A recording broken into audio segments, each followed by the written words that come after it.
Welcome back, everybody. You have tuned in once again, we hope, to the SCB Steelers Podcast presented by DEK Roofing Incorporated of South Florida, where we hope everybody is safe. I hear there's a tropical storm / potential hurricane coming. And in fact, I heard it's called Tropical Storm Elsa, which likely means there will be all kinds of memes referring to that Disney Frozen movie, which, you just know it's coming.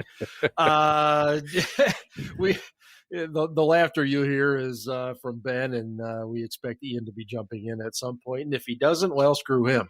Hey, it's the summer. We have 3 weeks to go till training camp. I'm sure many of the players are enjoying some family time and getting away from it all here before they start the long slog through the season.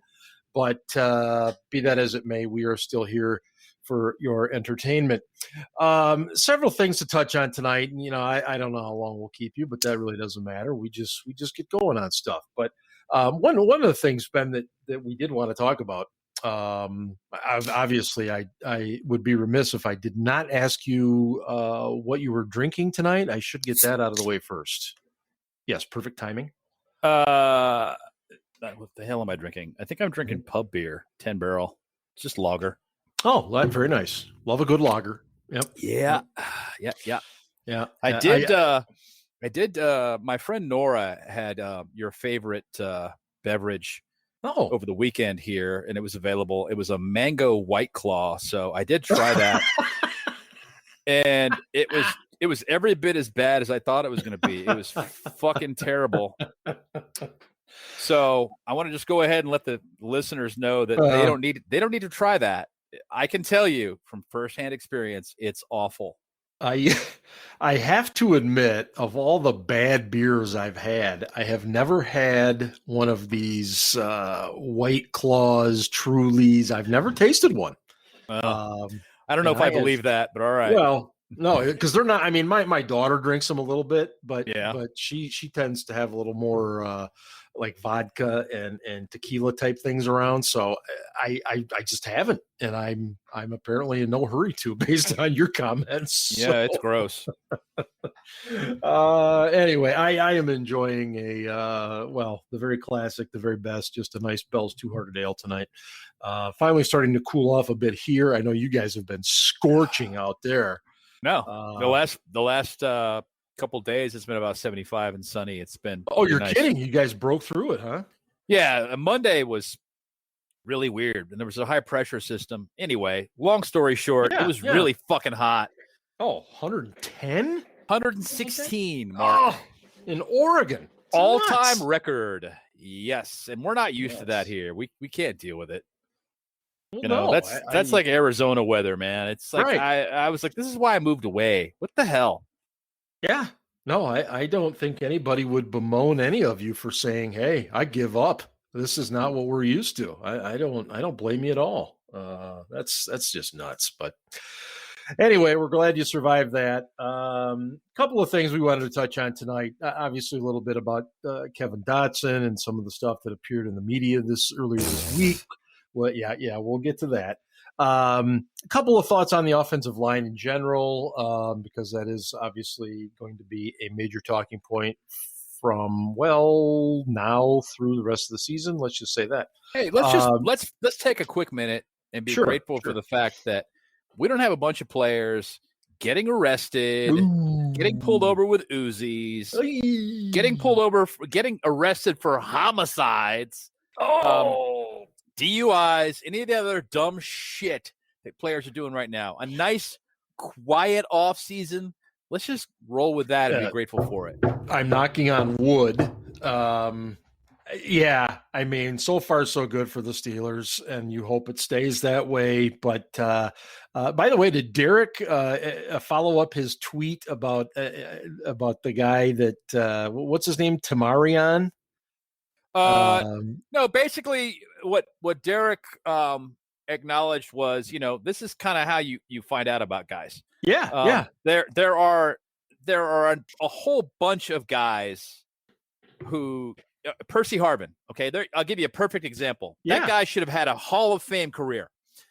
He was that talented, but he didn't have the mentality. He couldn't keep his head on the task at hand. Marcus Peters, who plays for the Ratbirds, in my opinion, should be a Hall of Fame player.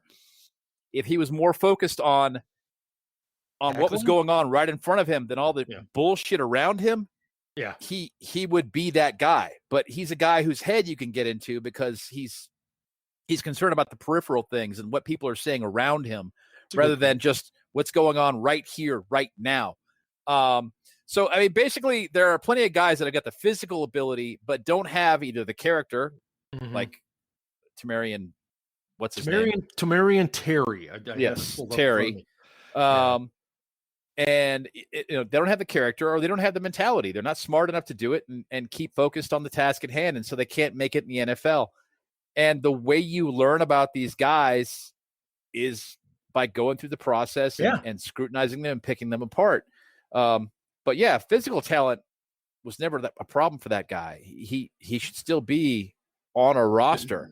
6'4", 210. Yeah, we just didn't know why he got cut. And the Seahawks apparently were expecting this and cut him.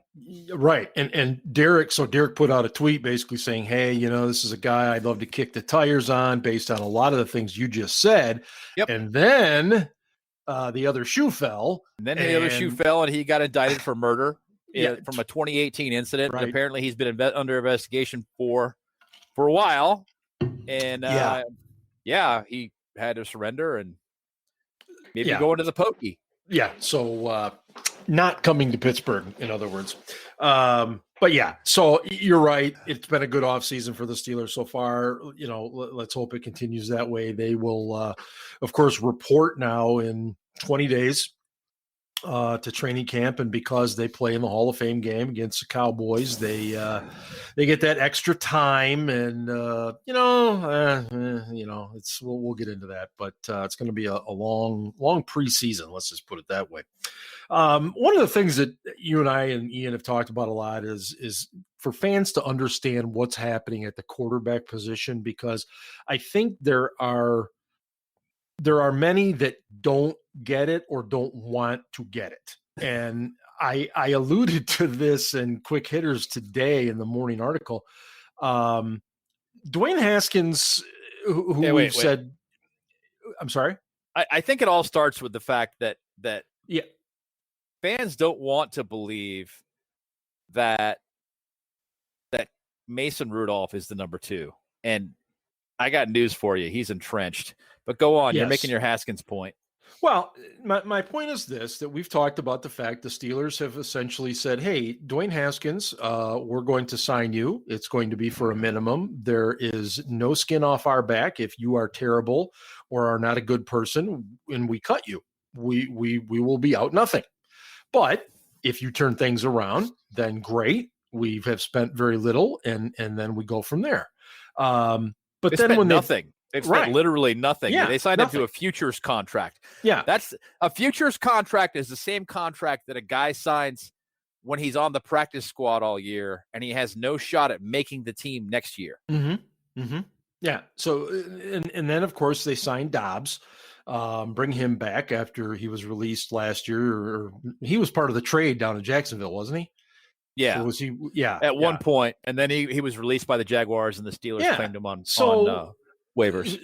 So I think there's been this misunderstanding because the fact that Haskins was a number 1 draft pick, number 1 first round pick, that he was being brought in to compete with Mason Rudolph for the number 2 and potentially be a guy that could be looked at as a starter down the road. And I think what we want to do is make sure that everybody understands that is not the case right now. He is battling Josh Dobbs for the number 3 job. That's what this is. As you said, Mason Rudolph is entrenched at number 2. So go ahead and explain, Ben, why this is the way it is with the number 3 quarterback spot. I mean, you need to bear in mind when you take a look at the quarterback position that Haskins is a guy who's coming into a new system in a new room with new coaches, new everything, but that he hasn't to this point been very impressive within his knowledge of the system. He hasn't made great decisions when he was back throwing the ball in 7-on-7 simulation type situations. Right. Because he doesn't know the offense yet. His arm strength and his release, which is beautiful, have been impressive. But outside of that, the guy hasn't been impressive yet. He's not impressing anybody. Okay. So that's really what we're talking about. You also need to bear in mind that the Steelers signed Rudolph to a contract for next season. Right. Going to pay him $5 million next year. They want to keep him around. They're not going to bump him out of that spot unless somebody is really, really good. And Haskins isn't really, really good right now. Does Haskins have a shot at making this team? Yes, he absolutely does. Mm-hmm. If he makes this team, can he bump Rudy out of that spot eventually? Yes, he can. But he's got to make the team first. And right now, he doesn't even have a guarantee that he's going to make the team because the guy he's battling is really sharp. He's not as physically talented as Haskins. No. Well, now, wait a minute. He's more athletic than Haskins. Yes. Haskins is not an athlete. But what Haskins does have is the big arm. Yeah. And, Dobbs doesn't have that. So, as a passer, Haskins is more physically talented than Dobbs. As an athlete, he's not. And Dobbs is a really, really sharp guy that they'd also like to keep around in some capacity because Ben likes being around him. Yes. Ben likes having him as an extra set of eyes on the sideline. And he wants to have that guy he can bounce things off of and say, hey, what did you see? What did I miss between each series? Now, perfect scenario for me would be, yes, Dobbs makes the team, Haskins makes the team, Mason Rudolph gets cut. But I'm not going to – so I understand everyone who really wants to believe that Haskins is the future and he's going to be the heir apparent to Ben. But that's just not the case right now. He's not even a lock to make the team right now. And people need to accept that and then move forward from there. I'm not saying he won't. What I'm saying is he ain't a lock. How important, and you alluded to this, and I did earlier today on the website, how important is it to keep Josh Dobbs there exclusively because Ben Roethlisberger seems to go to him before anyone else when he comes off the sideline? How important is that? I don't know how important it is, to be perfectly honest with you. I mean, there are other guys Ben can talk to. That's just – yes. That's somebody Ben's comfortable with. Mm-hmm. Obviously, Matt Canada went to great lengths a couple of weeks ago when he was talking to the media to make sure that the media knew that he wants Ben to be comfortable. Yeah. That's something to think about when you're talking about these things. I don't think that Mike Tomlin makes those kinds of decisions bearing sentiment in mind. I don't think he cares. I'm just being very frank. I think that if he believes that Haskins is a better fit as the number 3, that Haskins will make the team as a number 3. If he believes that Dobbs is a better fit as a number 3, as a quarterback, Dobbs will make the team as the number 3 quarterback. It's interesting you mentioned the sentimentality, because what I was going to kind of throw out there to you was this. We all know Josh Dobbs is incredibly intelligent. He's got a wonderful future ahead of him in a number of different fields if he chooses. Dwayne Haskins, not so much. Would that weigh in? If you've got two guys you see that are pretty even Steven across the board, would Mike Tomlin look at that and say, geez, I can do a lot more for this kid Haskins than I can for Dobbs. Dobbs is set when he leaves football. This kid, not so much. Does that ever weigh in? I don't think so. I mean, what's that got to do with anything, honestly? Well, they're not thinking about it from that standpoint. They're just going, what's the best thing for us? What's the best thing for the Steelers? Absolutely. Who cares? I mean, that's a terrible thing to say, thinking about it from that standpoint. Yep. But honestly, that's the first consideration. It's what is the best thing for the Steelers? Is which one is the best guy for the Steelers? And, I guess all things being equal, if they were both the same player, then maybe you would weigh Ben Roethlisberger being more comfortable with Dobbs than he is with Haskins as a plus, but it's way down the list of qualifications for the third quarterback. Way down. Yeah. Like at the very bottom. You answered it exactly how I thought you would and how I wanted you to, because it just is further proof that this is a business, and this isn't a high school, this isn't a college where a coach might look at a young man and say, geez, I'd really like to help this young man. This is all he has. This is the NFL. It's a business. You go with who makes your team better, and to hell with the ramifications if Dwayne Haskins doesn't stick and is out of football the rest of his life. I mean, that happens every single day in the NFL, quite frankly, where guys are getting released and they'll never play again. And as Coach Noel used to say, it's time to get on with your life's work. But yeah, so I totally agree with you. Ben Roethlisberger, I think Tomlin already mentioned this, and this isn't a surprise, but pretty much said that he doesn't expect Ben to play at all in the preseason. Would you play him at all? Oh, hell yeah, I'd play him. Yeah. I would absolutely play him. Now, I wouldn't play him a lot outside of, the third game. Yeah. But yeah, I'd play him. New offense. I would absolutely play him. I would want him as comfortable as possible going into the season. So yeah, I mean, yeah. Well, that's where I'm at. And I mean, Ben has for a long time has really not had much action in the preseason, but I agree with you. The fact that this is a brand new offense, I don't care how game-like or realistic you make it in inter-squad scrimmages, it's not the same. I think, when we started out last year against the Giants, he wasn't exactly sharp.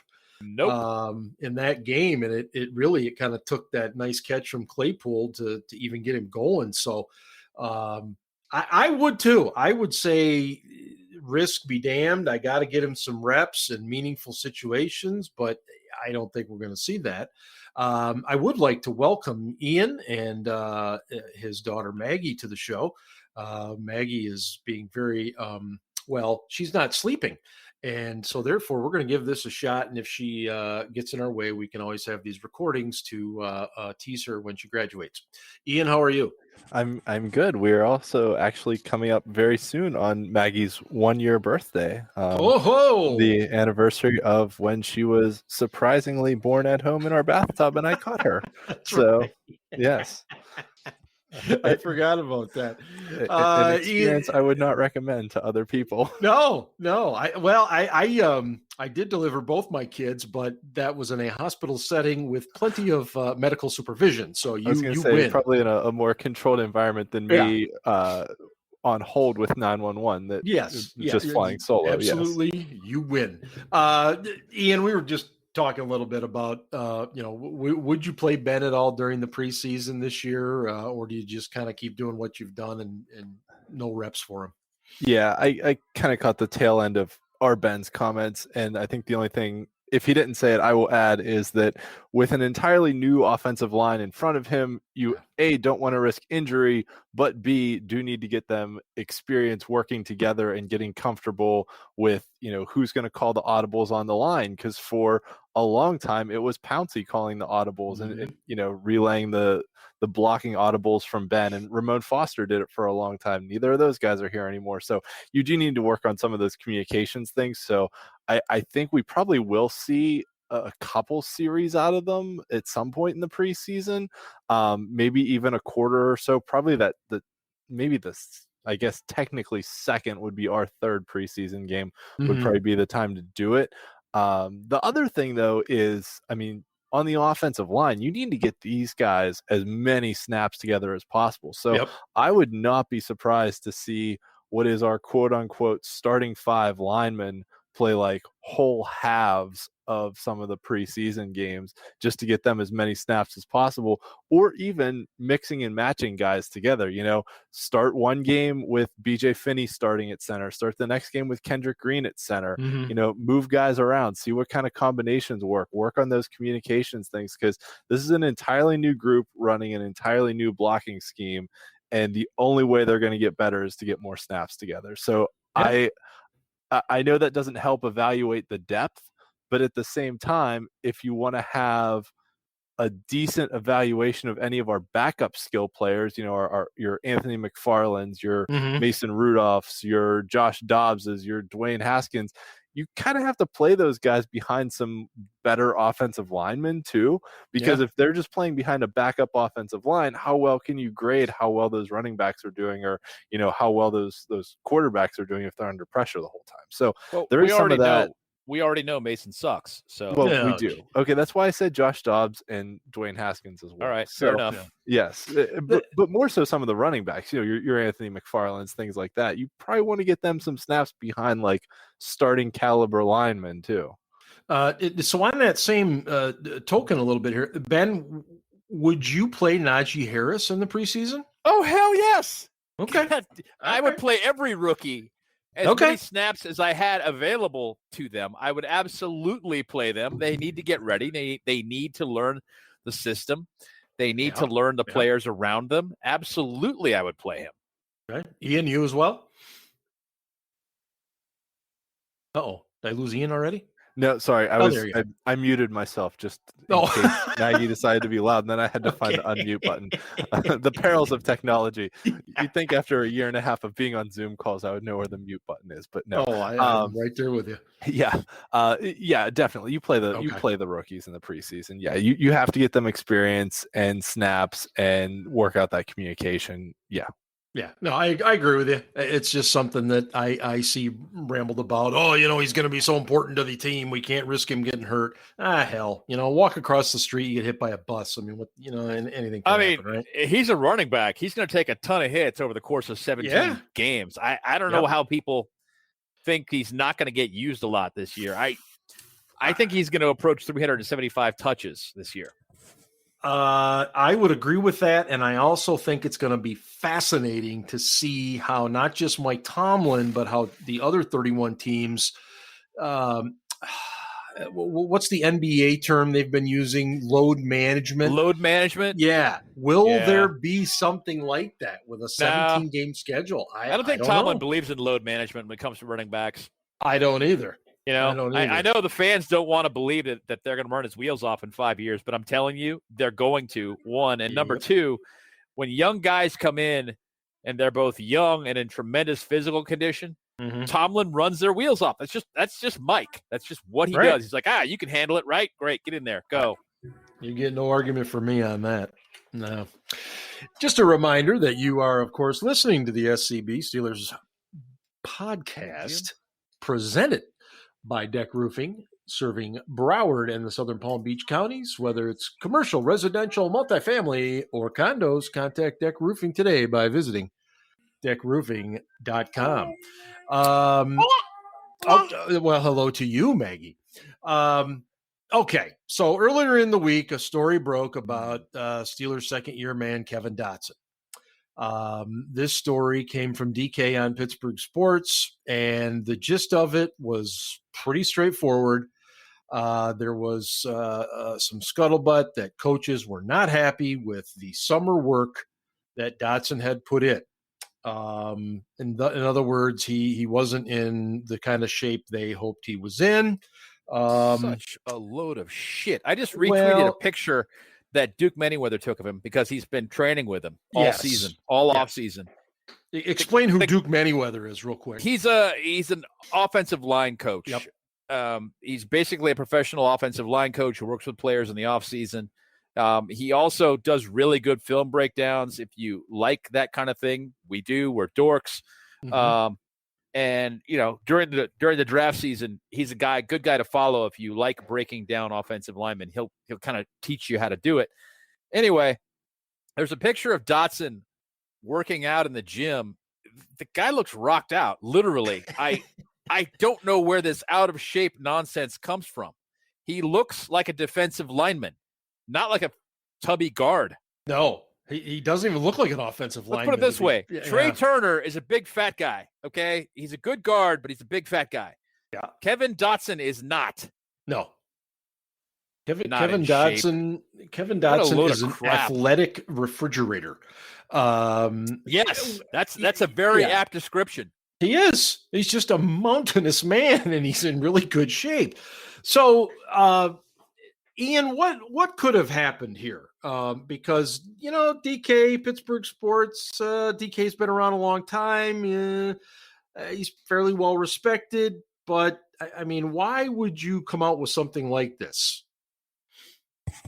I mean, he claimed the story came from a source. So, yeah, sure. I don't want to point. Go ahead, Ben. I don't doubt that he heard it. Yeah, I don't either. Yeah, I don't doubt that he heard it. I just question, I'll say his I don't want to say motives? Maybe not beliefs.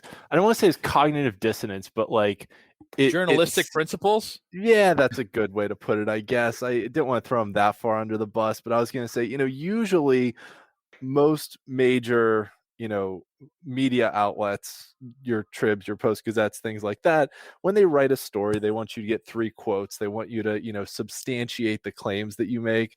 Yeah. DK running his own website pretty much can have his own editorial control. So if he gets one source that says something, he can just run it as sources say this and not necessarily have to, as Ben said, follow journalistic ethics and get multiple sources to substantiate a claim. So it's I don't doubt that someone said this to DK, but I wonder if he just took what he heard from one person and ran with it and didn't check with any other people to see if it was accurate or not.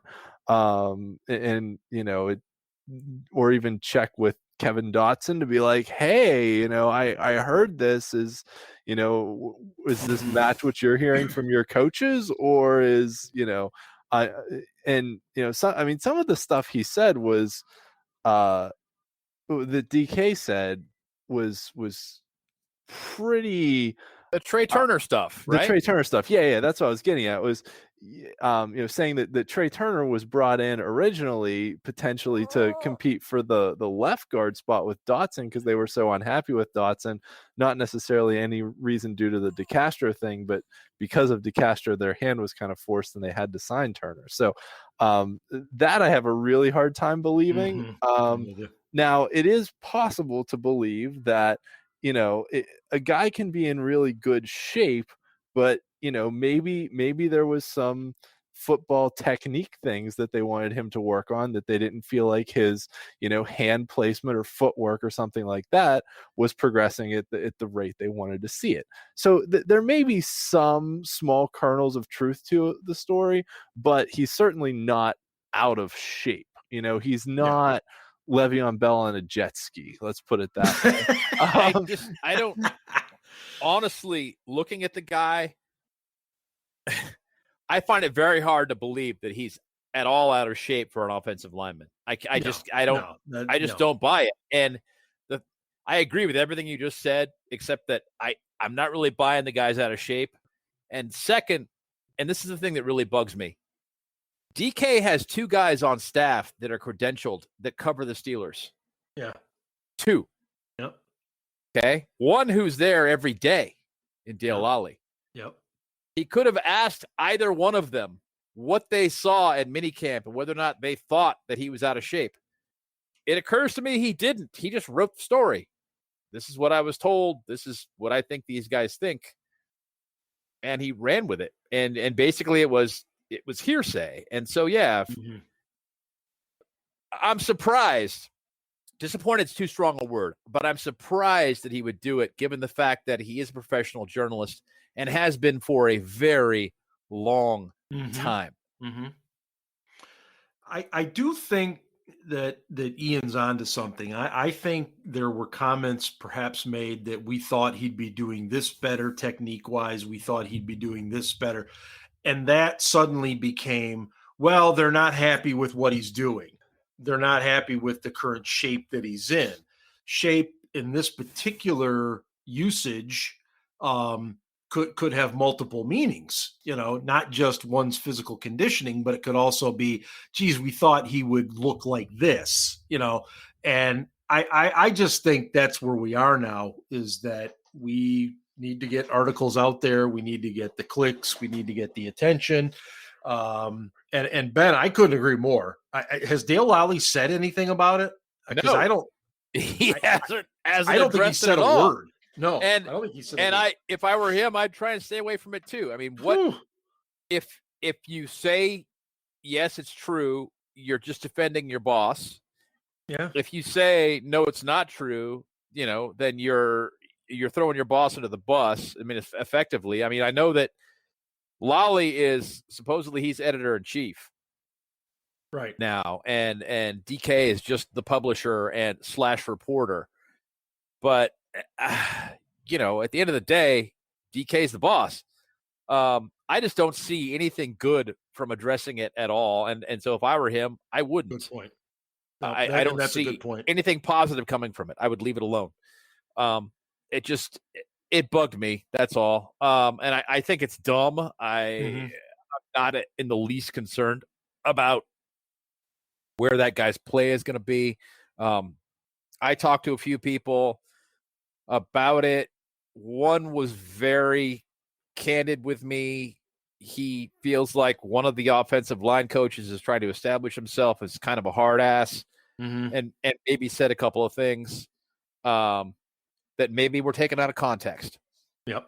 And that's it. That's really kind of all I've gotten. But that, so far as he knows, nobody has any gripes with Kevin Dotson or where he stands right now.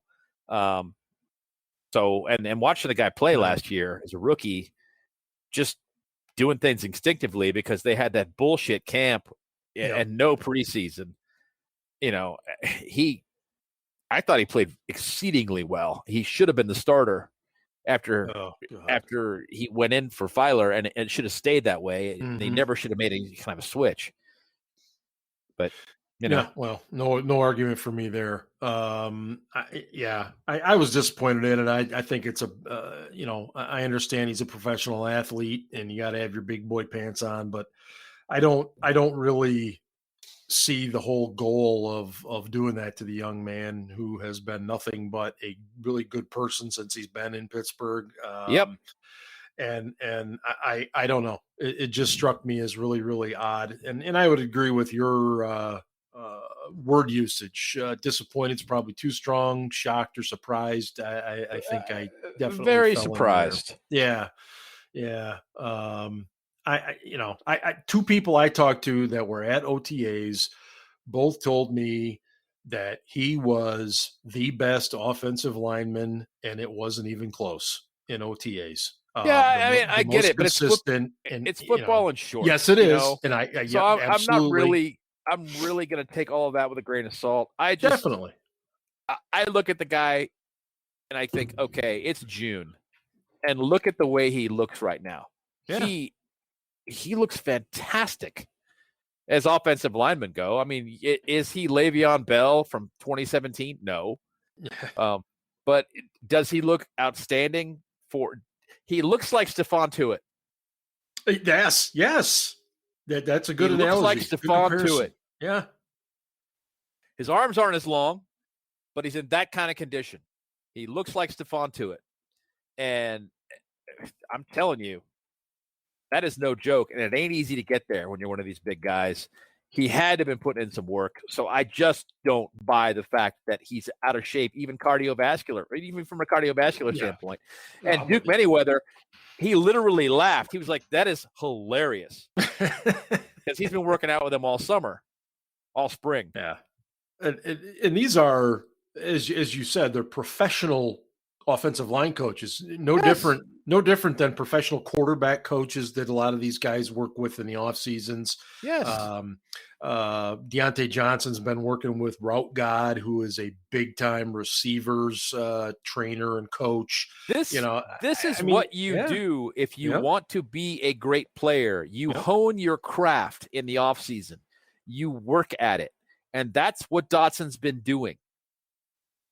Yeah. I mean, what more can you ask of the kid? I don't know. I do want to bring up on a very separate topic. This angered me as much as any tweet I've seen in a long, long time. And it's from some guy from the Business Insider magazine. Some guy was bagging on mango beer. Oh, no. No, it's worse than that. I know exactly where Mark's going. This is arguably the worst tweet of the week. And atrocious. Andrew Filipponi still has a Twitter account, so take that in mind. Excellent point, Ian. Excellent point. This guy, and if you follow us on social media at all, ladies and gentlemen, then you know how much that we enjoy being out at our grill for our delicious meats outside.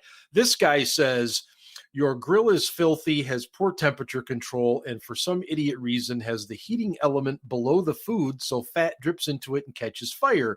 There's a better way to cook in your kitchen. Okay.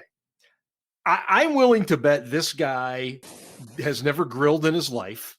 Or he just sucks at it. Or he's terrible at it. There's no question, one or the other. I saw that and I'm just like, wow, this guy, I bet you he's just getting trashed on social media. And if he's not, he should be.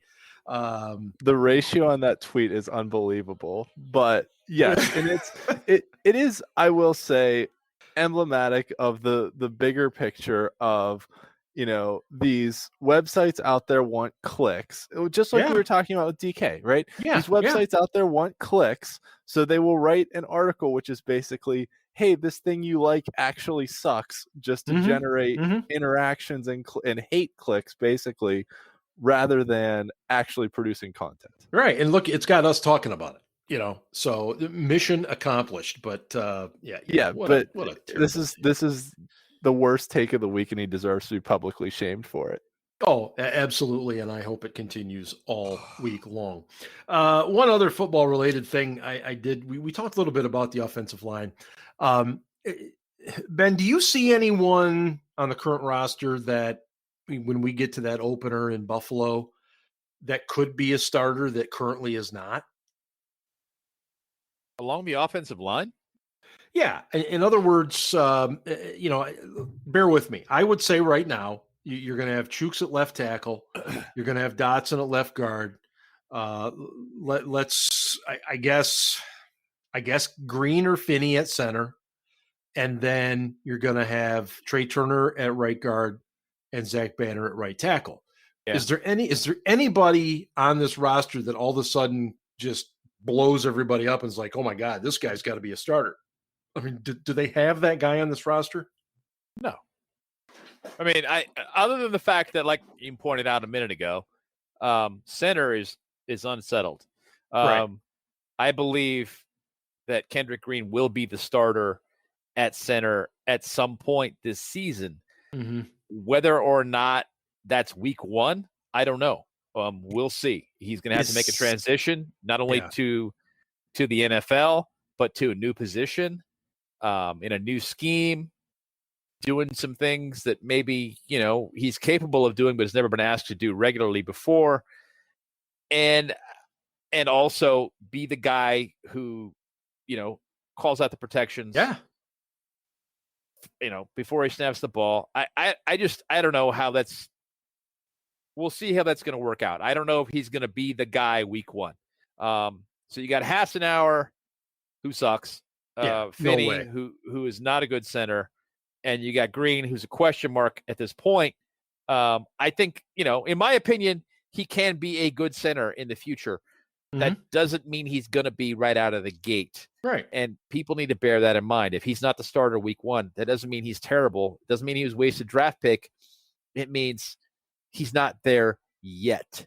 Troy Polamalu, his rookie year, wasn't there yet. Nope. And he became a Hall of Fame player. So Everybody chill out. Yep. So yeah, I mean, other than that, no, I'd be shocked. If let's say Joe Haeg comes in and starts taking a few snaps at center and just dominates people, I'd be like, whoa, where'd that guy come from? Because he sucks. Well, and that's kind of why I asked it, because it seems like every so often the guy just all of a sudden emerges, and not every year, but it does happen. Ian, do you see anybody that would fall into that category? I mean, the real shocker would be if like 4th round pick Dan Moore just like blew everyone away and suddenly, usurped one of the starting tackle positions. But I really can't see, given Okorafor's 1 year of experience and the fact that they basically paid Banner to come back on a 1 year deal or 2 year deal, but 1 year with the team option year. They basically paid him to come back. I mean, those are your essential starters. So the only way I see Moore getting a starting chance is if somebody gets hurt. But I mean, you never know if somebody just tweaks something and he gets a chance to start and blows everyone away at tackle. But no, I think if there's any surprise starters on the line, it's somebody who's not on the roster right now on July 1st. Okay. They're going to go out and sign somebody. All right. Yeah. And that's fair because they have done it before. Before we wind things down here on this particular episode of the SCB Steelers podcast presented by DEK Roofing Incorporated, with training camp coming up, and I give credit to Ian for this topic, but it is a fun one considering what we've seen out of the Steelers over the last decade. We have seen Antonio Brown arrive to camp in, a helicopter, a Rolls Royce. We've seen Brett Kiesel show up in a John Deere, what a front end loader, I think at one point. And Vince Williams, that was my personal favorite when he showed up as Stone Cold Steve Austin. But Ben, if you could arrive to camp or maybe if you could just show up to work in any vehicle that you wanted to, what would you choose? You know how I'm going to answer this. Probably. Yeah, it doesn't matter. It's dumb. No, it's not. Yeah, it is. It is. If I was going to camp, I would probably have rented a car at the airport. And I'm that guy who's looking for a deal when he's renting a car. So I'm like, just give me whatever the cheapest mid-sized car you can get is. And I mean, I'll give you an example. One time I go to the airport and I get out and they're like, yeah, okay, so for the rate you're paying per day, you can have one of those 5 cars. Uh-huh. And they were all PT Cruisers or Dodge Calibers. Both ugly cars, different colors. As a matter of fact, I got into the first one and I was like, I hate this car. So I went back and I told her that it had a funny smell and I didn't want it. Could I have something else? And she said, yeah, you can have one of the other 4 cars that were all the same terrible car. So yeah, that's probably what I'd be pulling up to camp in if I was pulling up into camp. And what do you think I'm going to drive right up there like Brett Kiesel on a front loader? I don't. Well, you never know. Care. It doesn't matter. Don't care. Sorry, Ian. Can you save us from Mr. I can here? But let's also admit that if Ben was going to do anything, he would show up with like an infinity gauntlet on his hand like Thanos. That would be Ben's. That's also true. Ben has fully admitted on this show that Thanos is his favorite character from the Marvel movies. So that was after we stopped recording, Ian. Well, nevertheless, it's out there now. What I said was, sometimes that was the guy I'd be rooting for because I'm on Steelers Twitter every day, and if I could erase half those people. Ian, what would you show up in? I would show up in the original James Bond car, the Aston Martin DB5 from Goldfinger and Thunderball. Wow, you did put some thought into that. That's nice. That's very good. Wouldn't you be excited if you were just at camp? I mean, really, would you care what car you pulled up in? I mean, the purpose of this is to have fun. If I had a choice, if I could pick any car in the world to drive somewhere and to pull in somewhere with, I don't care if it's Steelers training camp or my job or what it is. If I could choose to pull up somewhere in a car, that is the car I would choose. And it's a great choice. Me personally, I went the same route. I went movie route. I would go the Trans Am from Smokey and the Bandit. I'd pull up there with Burt Reynolds and his cheesy mustache, and after peeling out a few times with some chest hair showing. Absolutely. In a red shirt unbuttoned down to like your belly button. But here's the best part. I would have somebody behind me in a big rig hauling Coors Light for everyone. Coors and Light. I know not every, that was the beer in that movie, remember? It's actually Coors Light is actually a good beer on a hot day, and it is. The days of training camp are very, very hot. Yes, hot, humid. Yes. So yeah, I don't know. Well, okay. So anyway, we have a few more shows to go before we get into camp, and we'll do our best to entertain you. And should anything break in the world of the Steelers, and let's keep our fingers crossed that it doesn't, because the only things that can really happen for the next 20 days are typically bad. I did want to also mention the Steelers did sign a kicker today. Sam Sloman is his name. And as usual, Steelers Twitter was all aflutter because they thought something was wrong with Boswell. Nothing is wrong with Chris Boswell. Understand that this is relatively routine. He'll come in. He's a teeny tiny guy. He's a very teeny tiny guy. He's 5'8". Yeah. I mean, Boswell is going to use him to lean on when he's he's going to be like the shortest kicker the Steelers have had since Gary Anderson. He's there to get some reps so that Boswell doesn't have to take them all. But at the same time, Boswell has had injuries in the past. You don't want to leave yourself hanging out in the wind without a plan. So you bring this kid in, you see what he's got. He was drafted in 2020 by the Rams. He spent some time with the Titans, and it is what it is. But he's a camp body, is the best way I can go about explaining it. So, all right, gentlemen, if anybody have any final thoughts here before we go? You guys are dorks and have bad taste in alcoholic beverages? I'm going to go with guilty in most cases. No, I don't care. I don't know. I'm drinking a Sam Adams summer ale right now. It's pretty good. Oh, very nice. Light and refreshing for a summer day. Actually, that's good. Yeah, it's good. Anyway, we're going to get you on out of here, and we'll return next week and say hello and enjoy the 4th of July. Be safe, kids. Don't blow your fingers off like Jason Pierre-Paul once did. But do get day drunk for America.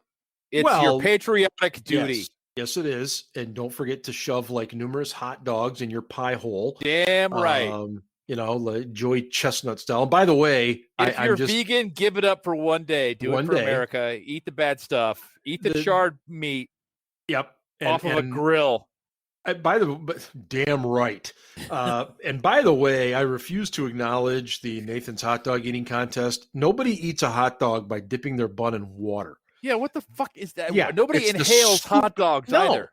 No. I mean, outside of porn flicks, if that's what you're into. But if you're going to eat hot dogs, you eat them the right way. That's all there is to it. None of this dipping in water. I don't care. The whole thing's stupid. All right. In any case, we will talk to you next week, kids. Have a great 4th. And what do I say at the end here? Oh, yeah. Yeah, that's it. Go Steelers. Ravens suck.